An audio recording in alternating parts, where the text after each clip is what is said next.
Y amados hermanos, en este día voy a compartir con ustedes un mensaje que lleva por título Jesús el Cristo. ¿Cuál es el mensaje que vamos a estar compartiendo? Jesús el Cristo. Y la semana pasada, a través del tema Un Dios de propósito, veíamos que el elemento humano debe estar dispuesto para poder conformarse a los propósitos divinos. Y según el capítulo 9 que estábamos estudiando y que todavía vamos a seguir estudiando en este día, y el otro domingo la pastora lo va a seguir estudiando, amén. Entonces veíamos que el ejemplo del elemento humano que se conformó de acuerdo al propósito de Dios fue Ananías. Y este fue el hombre que Dios usó para restaurar la visión de Saulo y para llenarlo también con el Espíritu Santo. Nosotros vimos en el versículo 15, y por favor abra su Biblia al capítulo 9 de Hechos y mantenga su Biblia abierta, porque en este día vamos a estar yendo de atrás para adelante. Dios nos quiere hablar en esta mañana. ¿Y cuántos han venido para oír al Señor hablar? Amén. Entonces, en este versículo 15 de Hechos 9, el Señor le dice a Ananías que Saulo era un instrumento escogido para llevar su nombre en presencia de los gentiles, de reyes y de los hijos de Israel. Y también el Señor añade que era necesario mostrarle a Saulo cuánto tenía que padecer por causa del nombre de Jesús. Continuando con nuestro estudio de este capítulo 9, vamos a leer de los versículos del 20 al 22. ¿Estamos listos? Y le voy a pedir que esta vez lea conmigo. Son solamente 3 versículos. Lo vamos a leer pausado para que podamos entender lo que Dios nos quiere hablar. Y a través de estos versículos voy a estar desarrollando este tema de Jesús el Cristo. Dice así la palabra del Señor. ¿Estamos listos? Nos dice: enseguida predicaba a Cristo en las sinagogas, diciendo que éste era el Hijo de Dios. Y todos los que le oían estaban atónitos y decían: ¿no es este el que asolaba en Jerusalén a los que invocaban este nombre? Y a eso vino acá, para llevarlos presos ante los principales sacerdotes. Pero Saulo mucho más se esforzaba y confundía a los judíos que moraban en Damasco, demostrando que Jesús era el Cristo. Los felicito, leyeron muy bien. El mensaje que Pablo predicaba después de haber tenido un encuentro con Jesús es el mismo mensaje que la iglesia del Señor Jesucristo debe de estar predicando hoy en día. Pero algo muy importante que nosotros encontramos con relación a la predicación de este mensaje de Jesús el Cristo, el Hijo de Dios, es que primero se necesita que aquel que lo va a predicar, aquel que lo va a vivir, aquel que lo va a compartir, tiene que haber nacido de nuevo. Y amados hermanos y amigos que en esta mañana nos visitan, los que nos están viendo a través de la línea cibernética, cuando hablamos del nuevo nacimiento, hacemos referencia de que este nuevo nacimiento no lo puede producir ningún ser humano. La única persona que lo puede producir es Dios. Y Dios produce ese nuevo nacimiento cuando el ser humano reconoce que es pecador, que necesita perdón de Dios y que la única persona que lo puede perdonar se llama Jesús. Cuando el hombre y la mujer abre su corazón y acepta el señorío de Cristo, se pone bajo la autoridad de Jesús. Y la Biblia nos dice que el nuevo nacimiento es producido por la acción del Espíritu Santo aunado a la palabra que se predica. Entonces, cuando el hombre y la mujer nace de nuevo, recibe la naturaleza divina. Y todos aquellos que hemos recibido esta naturaleza divina podemos dar testimonio de que hemos tenido un encuentro con Jesús. Y amados hermanos, yo siempre he dicho esto, que cuando venimos a Cristo, la historia nuestra se divide en dos. Antes de Cristo nuestra vida era diferente. Cuando venimos a Cristo, la vida toma otro rumbo diferente. Y la historia podemos decir: antes de Cristo yo era así, ahora con Cristo soy de esta manera. Y a eso nos referimos cuando hablamos del nuevo nacimiento. El encuentro que Saulo tuvo con Jesús, amados hermanos, fue tan impactante que este encuentro cambió la vida de Saulo. Fíjese de que este encuentro que él tuvo le hizo ver, cuando iba camino a Damasco, que él estaba frente al único que podía perdonar pecados. Y el único que puede perdonar pecados es el Hijo de Dios. El único que todo ser humano, por eso Él es el único ante el cual todo ser humano debe de arrodillarse y confesar que Él es el Señor. Fíjese que la Biblia dice que va a llegar el día cuando toda rodilla va a tener que doblarse delante de Jesús y confesar que Jesús es Señor para la gloria de Dios Padre. Aquí estamos viendo que Jesús era el enviado del Padre. ¿Por qué fue que el Padre envió a Jesús a esta tierra? Simplemente y sencillamente lo envió para que Él llevara nuestros pecados en su cuerpo, y por su muerte usted y yo pudiéramos ser libres de la ira venidera. Saulo, mejor que nadie, por ser fariseo, y esto de ser fariseo quiere decir que él era un maestro de la ley. Saulo sabía lo que la ley decía sobre el Cristo, o sea, el ungido, el Mesías, el enviado de Dios. Sin embargo, de acuerdo a lo que nosotros hemos leído en la palabra, nos damos cuenta que aunque Saulo sabía la ley, sus ojos espirituales estaban ciegos y su entendimiento estaba embotado por el espíritu religioso que gobernaba su vida. Y amados amigos, usted puede decir que conoce a Dios, pero mientras no haya nacido de nuevo, su entendimiento espiritual está enceguecido. Porque mientras no hemos nacido de nuevo, podemos decir que conocemos a Dios, pero lo conocemos en la carne. Y para conocer a Dios lo necesitamos conocer a través del Espíritu. Por eso Jesús dijo que Él andaba buscando verdaderos adoradores que le adoraran en espíritu y en verdad. La religión lo único que viene a hacer es separarnos de Dios. Y este es un ejemplo perfecto lo que nosotros estamos viendo en Saulo. La ley no lo había en realidad acercado plenamente a Dios. Lejos de eso, lo había alejado de Dios. La Biblia nos dice que Saulo se había convertido en el perseguidor de la iglesia, de los discípulos del Señor Jesucristo.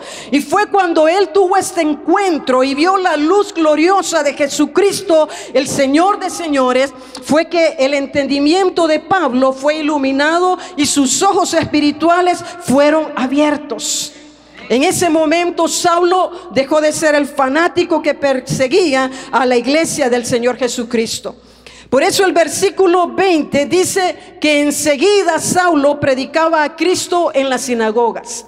Las sinagogas eran esos lugares de enseñanza y adoración, y todavía lo siguen siendo, donde los judíos se reúnen, y en ese tiempo se reunían.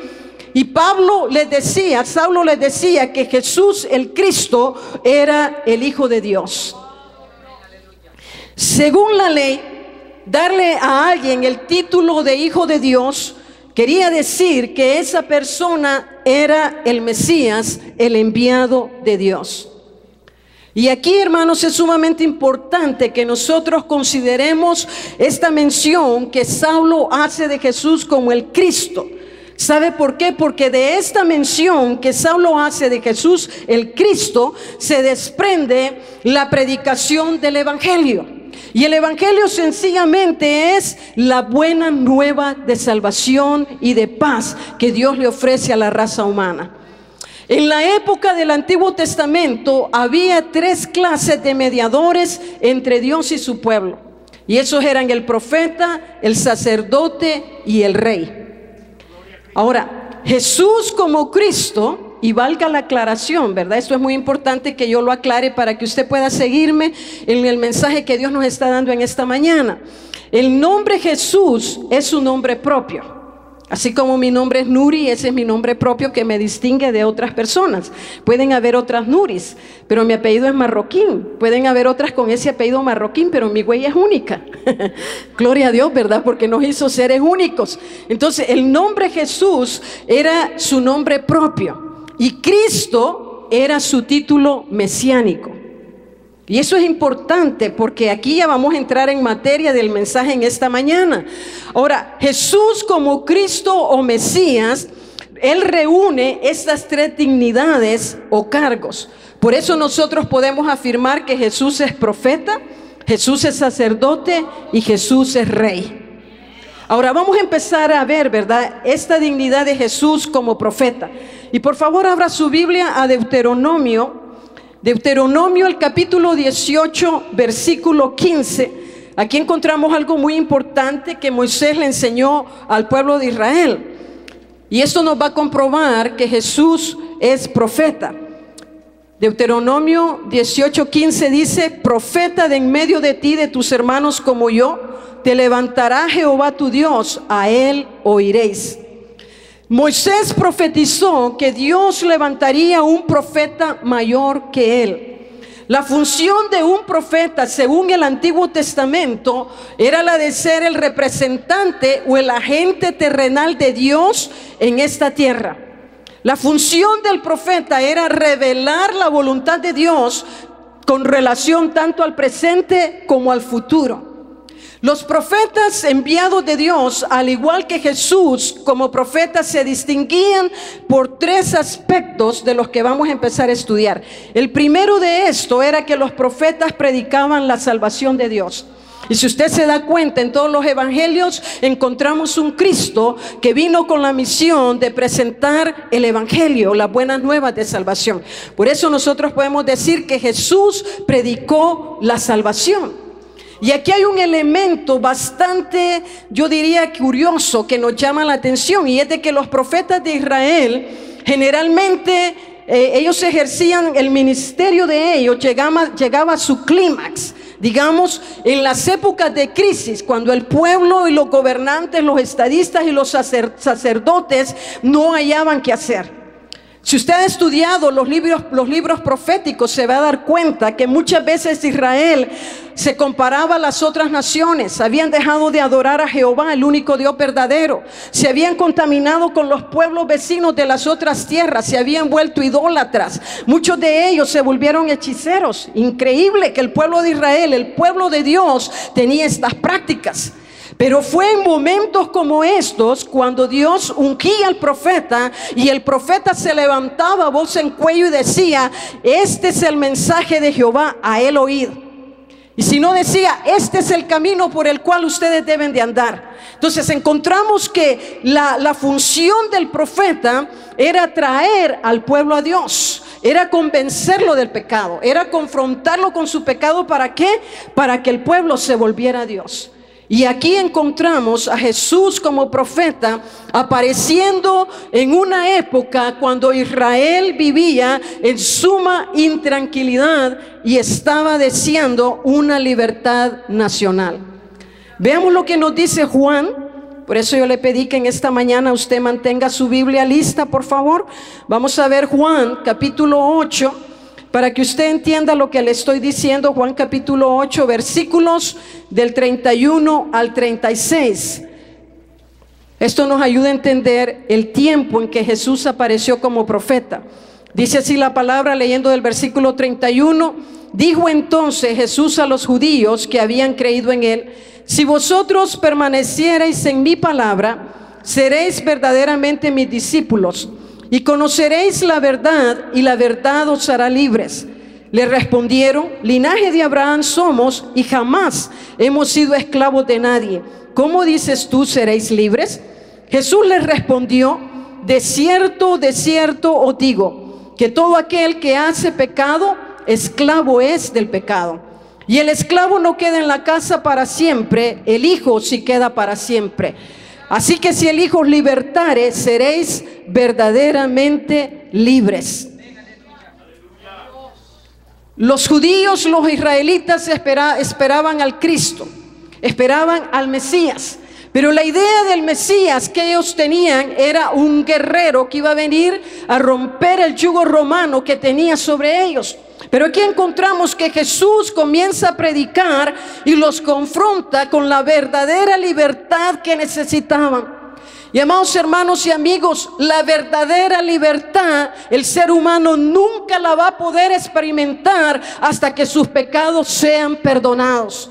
Mientras el hombre y la mujer sea esclavo del pecado, nunca va a poder gozar de las bendiciones de Dios. Nunca va a poder gozar de la verdadera felicidad, porque la felicidad se encuentra cuando conocemos al Mesías, cuando conocemos al Cristo, al ungido de Dios. Cuando hemos recibido perdón de pecados, podemos gozar de paz, una paz que sobrepasa todo entendimiento. Paz en medio de la prueba, paz en medio de la tormenta, paz en medio de la escasez, circunstancias, paz en medio de la enfermedad, paz en medio de los conflictos, paz en medio del peligro, paz en medio de las inseguridades. ¿Por qué? Porque el Mesías, el Cristo, es Emmanuel, Dios con nosotros. Alabado sea su santo nombre. Y aquí encontramos al Cristo confrontando a la nación judía con su pecado, diciéndoles: ustedes no necesitan en realidad ser libres del yugo romano. Lo primero que ustedes necesitan es ser libres del pecado. Encontramos a Jesús como profeta también anunciando el reino de Dios. Y esto era lo que hacían los profetas en el Antiguo Testamento. Y fíjense que todos los profetas se refirieron a una época en particular, cuando la humanidad debía quedar, lo que ellos llamaban, bajo el cetro de la ley de Dios. Y esto del cetro de la ley de Dios quiere decir o hace referencia a una condición y estado de cosas conocido con el nombre del reino de Dios. Y este fue un tema sobresaliente en la predicación de Jesús, especialmente en el Evangelio de Mateo, que fue escrito a los judíos. Usted encuentra que Jesús repetidas veces dice: el reino de Dios se ha acercado. Y en Mateo 4:17 dice que Jesús predicaba diciendo: arrepentíos porque el reino de los cielos se ha acercado. Jesús, al hablar del reino de Dios, era muy claro al decir que este reino era un reino espiritual, que para poder entrar a este reino, la única manera, la única condición que pone el rey es haber nacido de nuevo. También en la predicación de su reino, Jesús exponía las estipulaciones que el reino exige de sus súbditos o de sus miembros. Esto quiere decir, amados hermanos y amigos, que nosotros no podemos acercarnos a Dios en nuestros términos. Tiene que ser en los términos de Dios. Y si no podemos ceñirnos a los términos de Dios, estamos perdidos, porque Él es el rey, Él manda, y es Él quien dice cómo el hombre y la mujer debe de vivir. La tercera fase que encontramos de esto de Cristo como profeta es que Jesús predicó el futuro. La profecía se basa en el principio de que la historia está bajo el dominio de Dios. Y amados hermanos, esto es muy alentador para mi vida, porque mi vida está controlada por Dios. La historia de mi vida está controlada por Dios. La historia del mundo en el cual usted y yo vivimos está controlada por Dios. La historia de las naciones está controlada por Dios. Y esto debe de traer aliento. Porque es que el pueblo de Dios se desalienta cuando la economía está mal, sabiendo de que el que gobierna la economía es el Dios soberano, el Dios que creó el cielo y la tierra, el Dios que tiene el poder para decir y mandar. Y si Él quiere, se hacen las cosas. Si Él no quiere, no resulta. Entonces, amados hermanos, la profecía tiene que ver con la historia, una historia controlada por Dios. Dios conoce el comienzo y el fin de la historia. Él también le revela a sus profetas, sus siervos, el curso de la historia, y también nos capacita para predecir el futuro.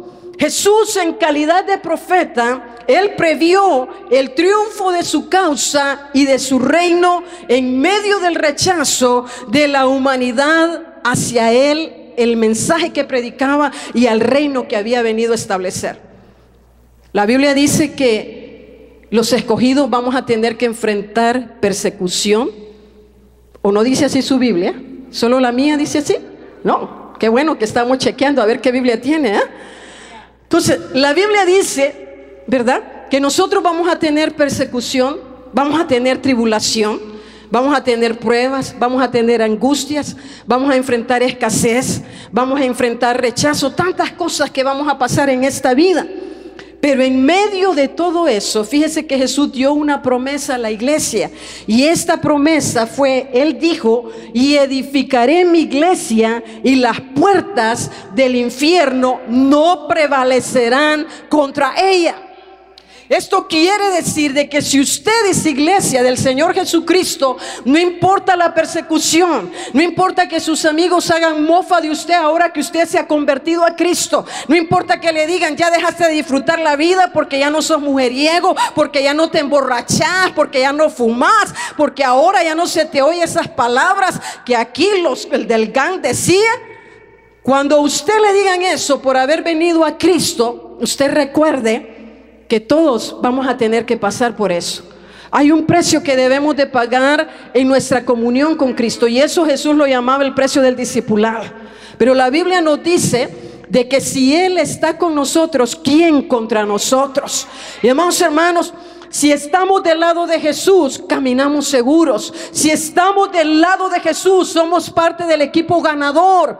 Y esto de Jesús como profeta, en su dignidad como profeta, debe de alentar nuestros corazones, porque la Biblia nos advierte que los tiempos que estamos viviendo son muy malos y peligrosos. Esto apenas es el dolor que una mujer que está encinta, que va a dar a luz, está sintiendo. La tierra lo está sintiendo, usted y yo lo estamos sintiendo. Pero la palabra de Dios nos da una promesa, y la promesa es que Jesús dijo: he aquí, yo estaré con vosotros todos los días hasta el fin del mundo.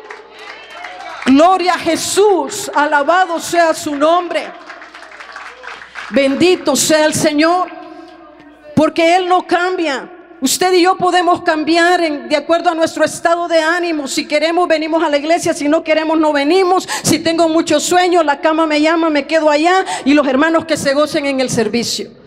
Esa es la naturaleza nuestra.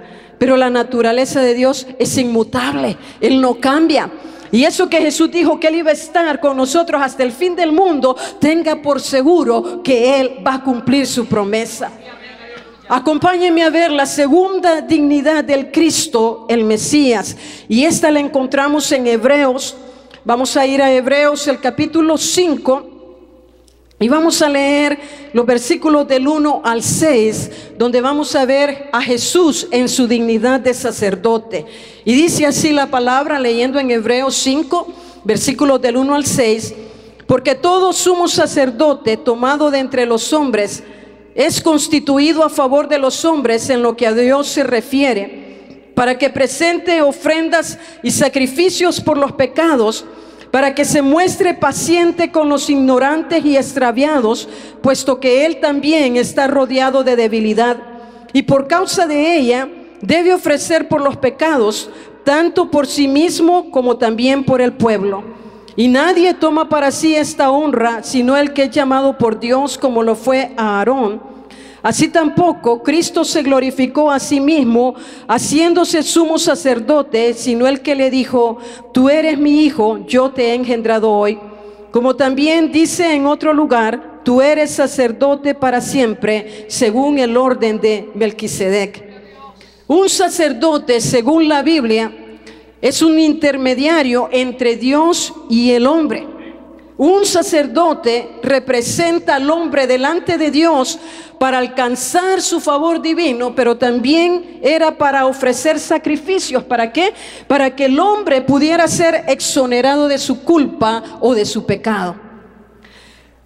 La Biblia nos dice que Jesús fue sumo sacerdote, y esto quiere decir que el sumo sacerdote únicamente se podía presentar delante de la presencia de Dios una vez al año.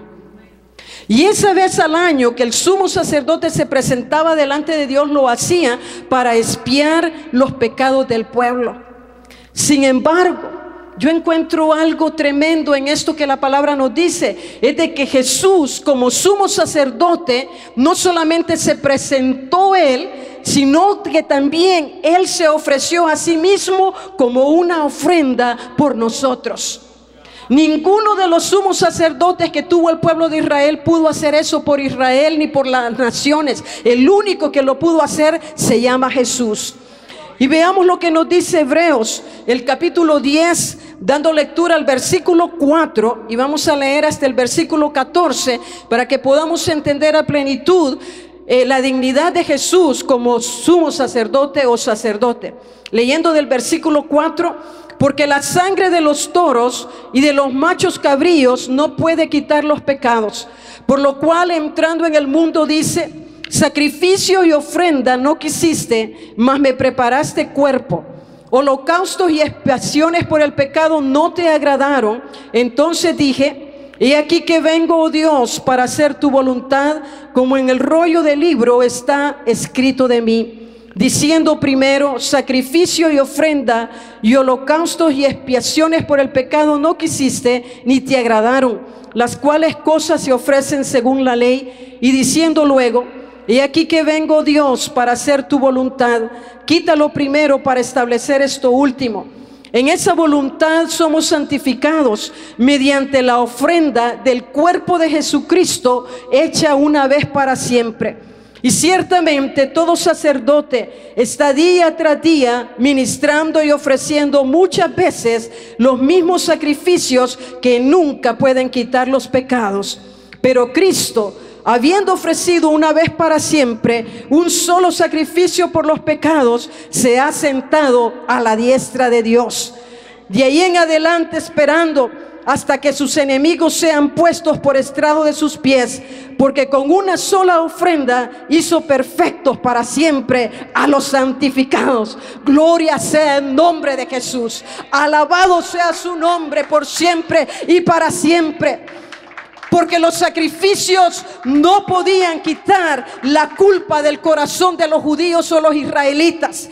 La sangre solamente cubría el pecado, pero no lo podía sacar del corazón. Sin embargo, Jesús no solamente era el sumo sacerdote, sino que se presentó como la única ofrenda, la ofrenda aceptable delante de Dios. Esa ofrenda todavía tiene poder para limpiar el pecado de la humanidad. Hoy en día que usted está aquí, que nos está visitando en esta mañana, amigo o amiga, déjeme decirle que Jesús en este día quiere cubrir la culpa de su pecado, porque Él pagó por usted allá en la cruz del Calvario.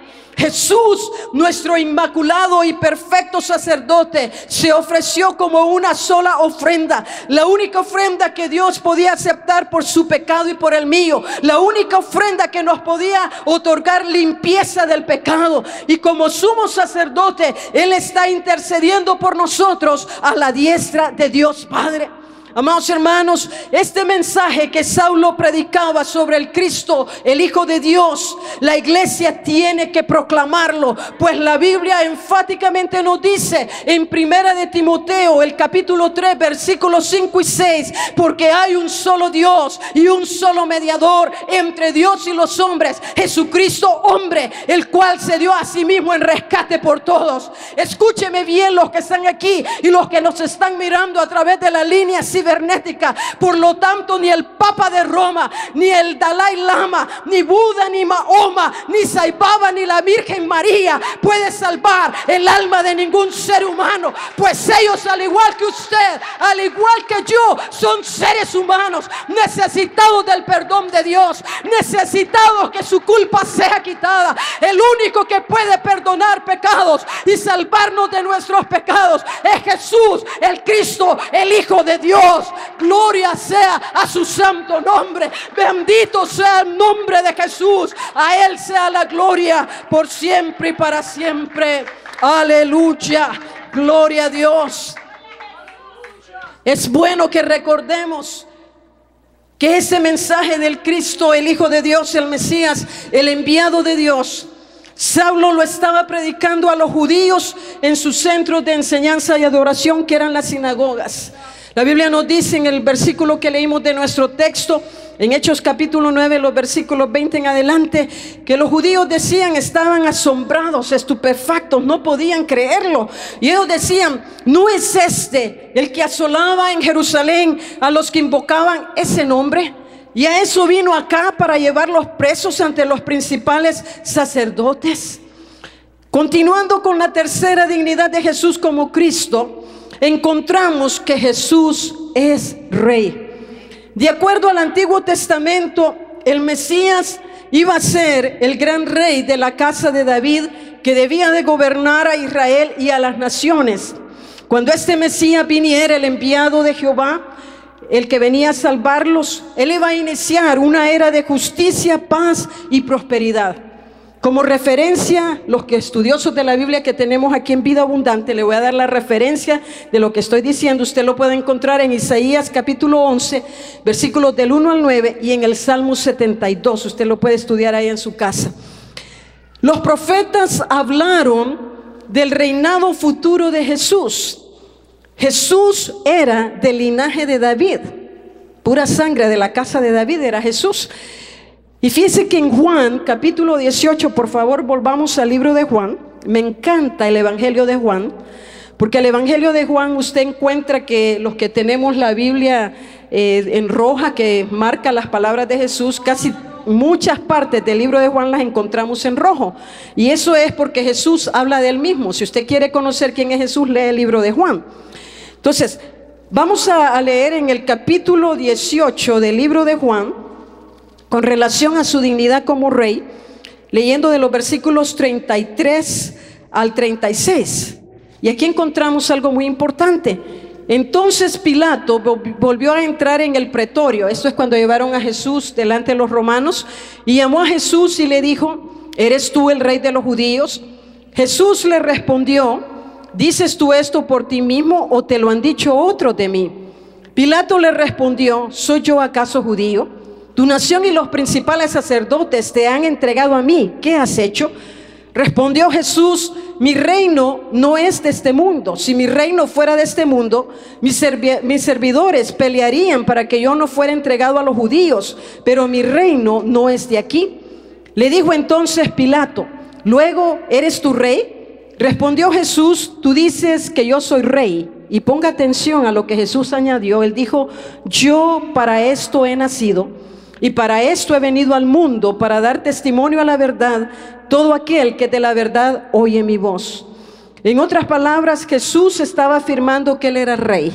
No negó la afirmación que estaba haciendo Pilato o la pregunta que él hacía para conseguir una afirmación de Jesús. Lejos de eso, Jesús afirmó que él era rey. Pero aunque lo crucificaron en una cruz como un malhechor, Dios Padre está esperando el momento cuando va a poner a los enemigos de Jesús por estrado de sus pies. Eso lo leímos ya en una parte de Hebreos, y la referencia donde está mucho más clara, esto que le estoy diciendo, usted lo puede encontrar en el Salmo 110. Cuando esto suceda, que el Padre va a poner a los enemigos de Jesús debajo de sus pies, Jesús el Cristo va a aparecer por segunda vez en esta tierra. Pero esta vez que Jesús va a venir a la tierra, Él no viene para nacer en un pesebre y ser crucificado. No, esta vez Él viene como rey y viene para establecer su dominio y su reino sobre todas las naciones. Esto lo encontramos en Apocalipsis. Por favor, vayamos a Apocalipsis. Este pasaje es bastante importante que le demos lectura sobre esto del reinado de Jesús el rey. Apocalipsis 19, versículos del 11 al 18. Dice: entonces vi el cielo abierto, y he aquí un caballo blanco, y el que lo montaba se llamaba Fiel y Verdadero, y con justicia juzga y pelea. Aquí está hablando de la persona de Jesús. Y dice: sus ojos eran como llama de fuego, y había en su cabeza muchas diademas, y tenía un nombre escrito que ninguno conocía sino él mismo. Estaba vestido de una ropa teñida en sangre, y su nombre es el Verbo de Dios. ¿Y dónde encontramos esa referencia? En Juan capítulo 1, donde habla que el Verbo se manifestó y el Verbo era Dios y el Verbo estaba con Dios. Y esa referencia, ¿a quién es? A Jesús, el Hijo de Dios. Versículo 14: y los ejércitos celestiales, vestidos de lino finísimo, blanco y limpio, le seguían en caballos blancos. De su boca sale una espada aguda para herir con ella a las naciones, y él las regirá con vara de hierro. ¿Cómo va a regir Jesús a las naciones cuando venga a establecer su reino? ¿Cómo las va a regir? ¿Cómo? Con vara de hierro, quiere decir con mano dura, mano de hierro. Y él pisa el lagar del vino, del furor y de la ira del Dios Todopoderoso. Y en su vestidura y en su muslo tiene escrito este nombre. ¿Cuál es el nombre que Jesús va a tener escrito? Rey de Reyes y Señor de Señores. y vi a un ángel que estaba en pie en el sol y clamó a gran voz diciendo a todas las aves que vuelan en medio del cielo: venid y congregaos a la gran cena de Dios, para que comáis carnes de reyes y de capitanes, y carnes de fuertes, carnes de caballos y de sus jinetes, y carne de todos, libres y esclavos, pequeños y grandes. Esto no se ha cumplido, está por cumplirse. Saulo, cuando vio el asombro de los judíos al escuchar el mensaje que predicaba sobre el Cristo, el Hijo de Dios, la Biblia nos dice que mucho más Saulo se esforzaba en presentarles el mensaje, comprobándoles que por las Escrituras Jesús era el Mesías, el Cristo, el enviado de Dios. Nosotros, al igual que Saulo, deberíamos de esforzarnos mucho por predicar este mismo mensaje a toda persona que todavía no ha hecho una decisión de fe por Jesús. ¿Sabe por qué es tan importante, iglesia? Si usted ha recibido perdón de pecados, si usted conoce lo que es la salvación, si usted sabe distinguir muy bien lo que significó andar perdido sin Cristo, y usted puede definir muy bien lo que es ser salvo ahora por Cristo, usted y yo somos responsables de predicarle al mundo, aquellos que todavía no han sido expuestos a este mensaje glorioso del Evangelio, allá en nuestros trabajos, en nuestras comunidades, a nuestros amigos, a nuestros vecinos. Nosotros tenemos una gran responsabilidad de hablarle a nuestros jefes de este evangelio. ¿Sabe por qué? Por la simple razón de que cuando las naciones y todo ser humano sean juzgados por Dios Padre, Él les va a hacer una pregunta. Y la pregunta que Dios le va a hacer a nuestros amigos que están aquí, que todavía no han rendido su vida a Jesús, a los que nos están viendo por la línea cibernética, que todavía no han entregado su vida a Jesús, la pregunta que Dios Padre le va a hacer a las naciones será: ¿qué hiciste con Jesús, el Cristo, el Mesías, el mi enviado para que tú fueras salvo? Esa va a ser la pregunta que nos va a condenar, o la pregunta que nos va a absolver de la ira venidera. Pero para nosotros, su iglesia que ha creído en Jesús como Salvador y Señor, para la iglesia que vive bajo la autoridad del Cristo, del Mesías, el enviado de Dios, nosotros no estaremos sujetos a la mano de hierro bajo la cual Cristo vendrá a establecer su reino en esta tierra. Porque antes que eso suceda, la Biblia a mí me dice que seremos arrebatados en las nubes para encontrarnos con Jesús en el aire. El día viene, amada iglesia, el día viene cuando la trompeta va a sonar, cuando Dios le va a dar al ángel la orden: suena la trompeta, porque hoy voy a recoger a mi iglesia. Ese día está escrito, no ha sucedido todavía, pero está por suceder. Este es el mensaje también que el apóstol Pablo predicaba, y este es el mensaje que la Biblia nos lo deja saber como la bendita esperanza nuestra. Y esa es la esperanza que yo tengo, que muy pronto voy a ver a Jesús, muy pronto cesará el llanto, muy pronto cesarán los conflictos, pronto cesará la enfermedad, pronto cesarán las necesidades, pronto cesará mi lucha con el pecado y las tentaciones, porque ese día, cuando yo vea a mi Señor, lo voy a ver cara a cara, y la Biblia dice que en ese día yo seré transformada así como Él es. Gloria sea el nombre de Jesús. Aleluya. Bendito sea Dios. Gloria a Dios. Cuando Él venga a recogernos en las nubes, la Biblia dice que vamos a ir a morar a la nueva Jerusalén, nuestra patria celestial. Y mientras nosotros estemos, amados hermanos, gozándonos en la boda del Cordero, la boda de Cristo con su iglesia, esta tierra va a estar pasando por la gran tribulación. Este es parte del mensaje que Saulo predicaba, pero este mensaje es solamente para la iglesia. Y como le digo, esto es lo que la Biblia llama la bendita esperanza. Y esa bendita esperanza es que nosotros, su iglesia que ha sido lavada y redimida con la sangre del Cordero, nos vamos a reunir con Jesús. Pero cuando Él venga, la iglesia viene a reinar con Jesús sobre la tierra. Es importante que nuestros amigos que nos visitan Los amigos que nos están escuchando o viendo a través de las líneas cibernéticas, sepan que la decisión está en sus manos con respecto a la manera como ustedes se van a encontrar con el Rey Jesús. Yo le decía que el Cristo, el Mesías, el ungido, el Hijo de Dios, vino con 3 dignidades. Jesús como profeta, Él cumplió ya su dignidad.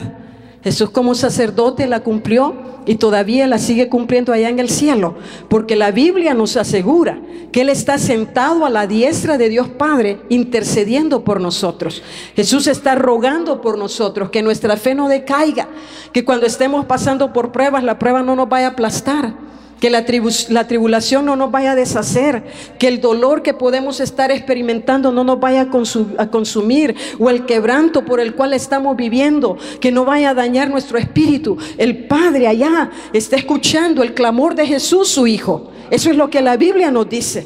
Sin embargo, aquellos que no han hecho su decisión por Jesús van a tener que encontrarse con Él como Rey. Pero usted decide aquí en la tierra cómo usted se va a presentar delante de Él. Si usted se va a presentar como alguien que reconoció que sus pecados tenían que ser perdonados, reconociendo que el único que podía perdonarle y salvarlo de la ira de Dios era Jesús, su Hijo. Si usted reconoce eso, usted se va a poder presentar junto con la iglesia y no va a estar bajo un juicio, sino que va a estar delante de su presencia para gozar de bendición, de paz, de gozo perpetuo con Él por toda la eternidad. Aquellos que rechacen a Jesús van a tener que someterse a Él bajo su mano de hierro y van a tener que reconocer que a ese Cristo, a ese Mesías, a ese Hijo de Dios, el Padre le dio un nombre que es sobre todo nombre. Todo lo que ustedes, amigos, necesitan hacer es dar un paso de fe para reconocer que son pecadores y que necesitan que Jesús, el Hijo de Dios, perdone sus pecados. La Biblia dice que la paga del pecado es muerte, es separación. Pero también a mí la Biblia me dice que Dios no quiere la muerte del impío. No es la voluntad de Dios que ningún ser humano perezca. Dios no quiere que nadie se vaya al infierno. Por eso envió a Jesús para mostrarnos el camino de salvación. Dios quiere hacerle bien, Dios quiere bendecirle, Dios quiere prosperarlo. ¿Por qué? Simple y sencillamente porque Dios le amó de tal manera que envió a su Hijo para que usted pudiera tener vida eterna.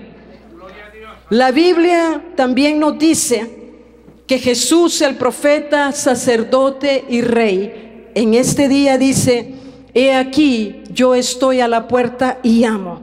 Si alguno oye mi voz y abre la puerta, eso es el corazón, Jesús promete que Él va a entrar a esa persona, va a cenar con él y él conmigo. Y eso de cenar quiere decir: yo voy a entrar en comunión, en amistad contigo, si tú me abres la puerta de tu corazón. Amigos, recuerden que Jesús, como sumo sacerdote, ya pagó el precio por sus pecados. Usted no los puede pagar. Hay gente que hace sacrificios para la Semana Santa, que hace penitencias. Esas penitencias no pueden salvarnos. Eso no tiene poder para romper el poder del pecado. El único que lo puede romper es Jesús.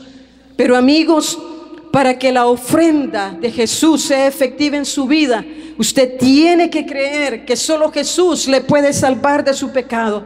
Ahora Jesús les invita a venir a Él. Pido que la iglesia cierre sus ojos, por favor. Gloria a Jesús.